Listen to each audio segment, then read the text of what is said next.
የኢትዮጵያ የሙዚቃ ንጉስ ቴዲ አፍሮ አዲስ አልበሙን ኢትዮሪካ በይፋ ለማስታወቅ ያዘጋጀው የፕሬስ መግለጫ በመንግስት በድንገት ተከልክሏል። ወደ ቼኮ ዜና እንኳን በሰላም መጣችሁ፣ ወደ ፈጣኑ የመረጃ ምንጫችሁ። ነገሩ እንዲህ ነው። ቴዲ አፍሮ አዲሱን አልበም ለማስታወቅ ያደረገው ዝግጅት በመንግስት የታገደው ለደህንነት ሲባል በሚል ምክንያት ነው።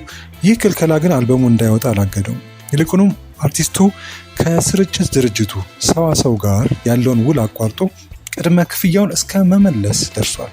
ቴዲ አሁንም በኪነ ጥበብ ነፃነቱ እንደማይደራደር ለዓለም አሳይቷል።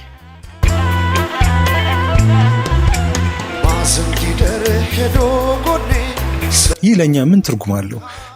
በተለይ በዚህ ዲጂታል ዘመን የቴዲ አፍሮን ድምፅ ማፈን እንዴት ይቻላል? ይልቁንም ይህ ክልከላ የህዝብን ጉጉት በጥፍ አቀጣጥሎታል። ኢትዮሪካ ምን አይነት የታሪክ የፖለቲካ ሚስጥር ይዟል የሚለው ጥያቄ አሁን መላው ኢትዮጵያን እያነጋገረ ነው።